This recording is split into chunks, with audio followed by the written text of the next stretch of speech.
back to my channel. How y'all doing?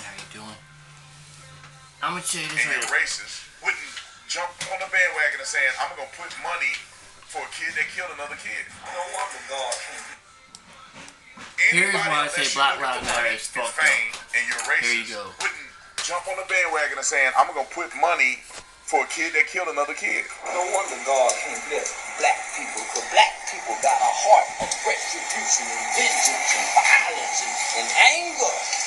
They want to get back at white people.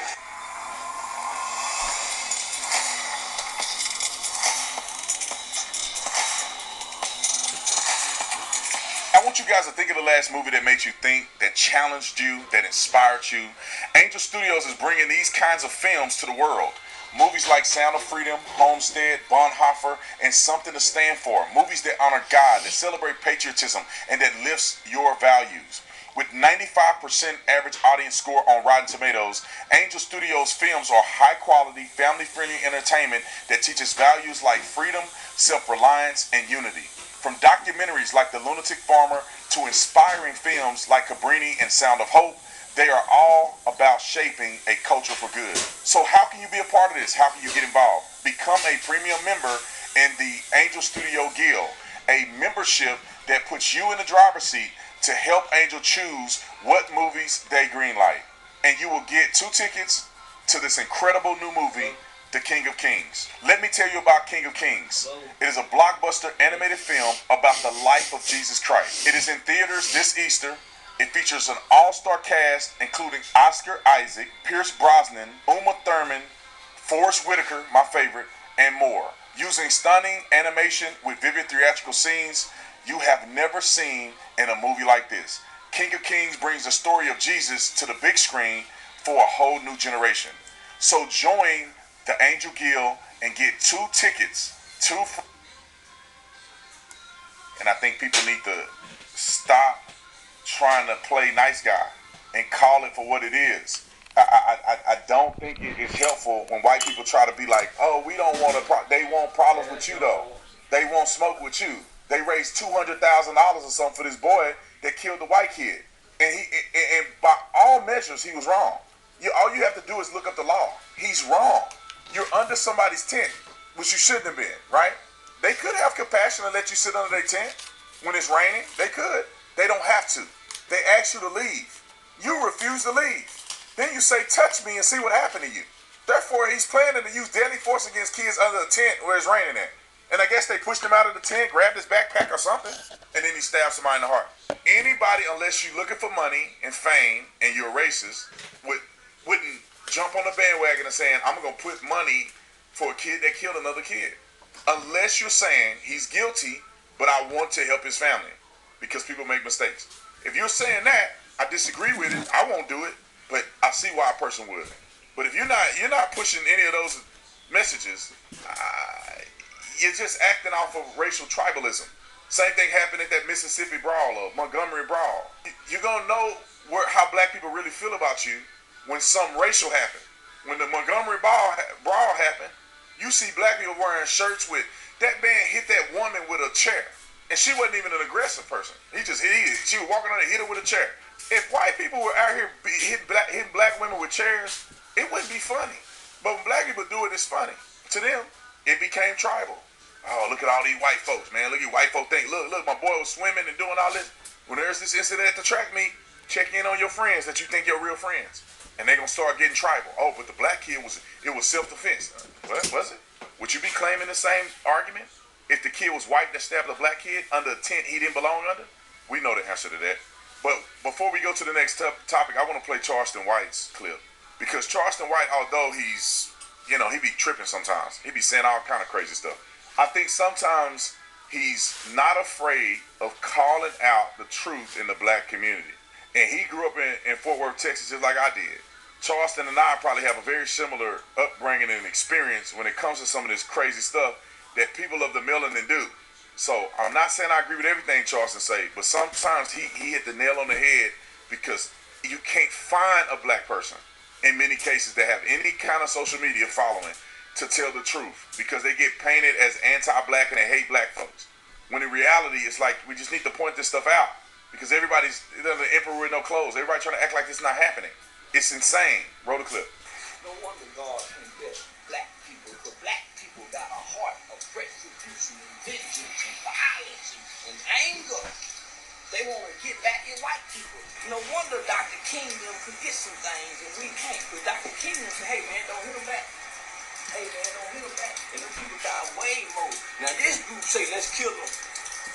Let's kill them. But show kids, you hear about kids every day in the hood schools getting bullied, but y'all don't have this much outrage for bullying. They have a no bullying month, but y'all don't have this much out. But now all of a sudden, let's kill the bully. Most of y'all are bullies.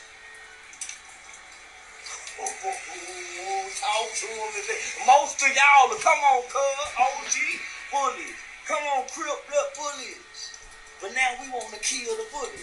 But most of black children go to school every day and have to face a bully. Why you think they got to wear Michael Jordan tennis shoes? But now we got a problem with bullies, huh? When have we ever told our kids to go kill the bully? We taught our kids how to stand up to the bully. No matter if it was two of them, fight both of them. But you don't put your life in danger to kill. Unless you got killing in you. But if you listen to kill music, you got killing in you. There's no way good kids kill. I know when you stabbed the girl 93 times, but before you got the name, you dropped the knife. She begged and she pleaded. He dropped the knife. But because he was abused and he had anger and he had rage inside of him for what his daddy was doing to him, he finished the what's in you gonna come out of you. And good kids don't stab people to death, y'all. This is a kid with some trauma. Let's get the background story first. Just because he out there in Frisco. Oh, black people, y'all wrong. No wonder God got you cursed. I'm starting to think that curse on us is real, that the Hebrews say. This group heart. There's a little bit more. I'm gonna let him finish, but let me parse through this. I do wonder, to a certain degree, why our young people are doing this more than anybody else. When I say our, the young black boys. I said this on my video last time I talked about this. His parents, what trauma are you putting? If he lived in Frisco, I don't know if y'all know what Frisco is. Now, when black people move somewhere, and I hate that this is the reality, but it happens. When a massive amount of black people move in places become violent, it becomes, ghetto. It just happens. Why do you say that, Brandon? We grew up, when I was living with my dad, we grew up in Crowley. We went to North Crowley High School in Fort Worth, Texas. North Crowley High School, it was like, I think you would consider that middle class people. The school was brand new, 4 years old, majority white, and most of the black people that lived there were middle class, right around middle class. It was safe. White people outside walking their dogs. We could drive around, go to the park. All the kids play together. It was safe. It was a great environment to grow up in. And they brought the projects and moved it right across the tracks over there on McCart. I think it's called McCart. And all of a sudden, the community began to go downhill. Now they breaking into people's cars. The football team good. I think they won a state championship. Basketball team good. The sports teams go up. Crime. All that stuff go down. The school system is not what it was when I went to North Crowley. I guarantee that school is low performing now. When it was a high performing school when I went there. It's unfortunate. Frisco, Texas. We lived in Plano. Well, my mom lived in Plano, Frisco when I first went to college. She was married and she lived there. And none but white people. Very high-end area. Frisco, Texas was upper middle class. You get $1 million homes, all that stuff in Frisco, Plano, brand new. And now they move these people in there, and now stuff get a little weird. Let me say this. This young kid is troubled enough that he lives in Frisco, Texas, and is bringing a knife to school. I want you to think about your city and think about the most prestigious city in your community, which in your metro area. And then think about a kid with a knife at that school and doing stuff like that. You say, well, how did it get to that point where kids are bringing knives to school? When in Frisco, Texas, and Plano was like upper echelon. And now you got kids bringing knives to schools and practice and all kind of stuff. It's a problem. The music we listen to is a problem. And if you don't believe it's a problem, you're deranged. Because It's brainwashing. I was a very angry young man when I was younger. I would blow up on people all the time. Why? Because I'm introducing violence into my mind every day subconsciously. I can still to this day rehearse some of the most violent rap music that I've ever heard. To this day, hadn't listened to it in decades. I can rehearse it verbatim, word for word. You conditioning your subconscious to be violent, and it comes out of you. Finish the clip. It's tasteful. No compassion. I remember telling my brother one time, God will never let you out of jail if you ain't got no remorse for the people you killed. No remorse for the man's family. No remorse for the man's boys, father, mother, brother. But y'all got so much for Lil Ronnie, and Lil Ronnie brought death on. Look, come on now. Lil Ronnie brought death on himself. Y'all had all the compassion. But here is a white kid, two little boys having some boy issues. And one little boy kill another little boy. You mean to tell me you black people ain't got no compassion for neither side? That's why you curse, black folks.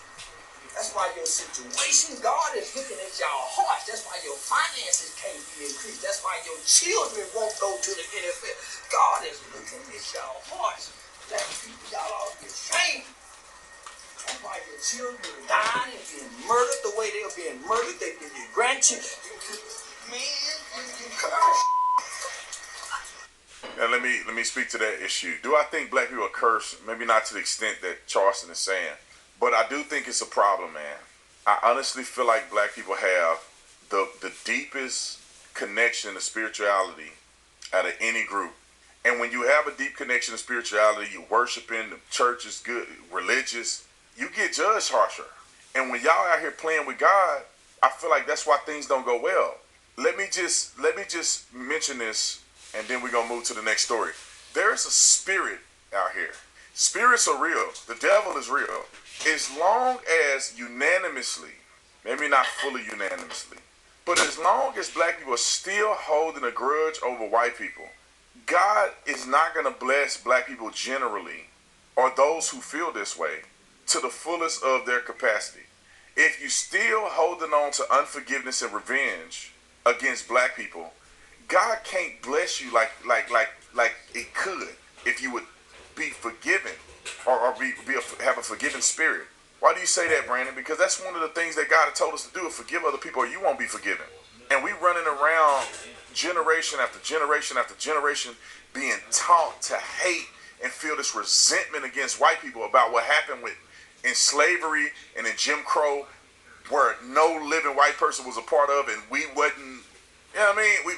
We wasn't a part of it either. Nobody we know, most of us, nobody we know had anything to do with any of this. And if you keep doing it, God can't bless you. All right, let's move on. Preach it. Preach it, brother. Preach it. So you see there,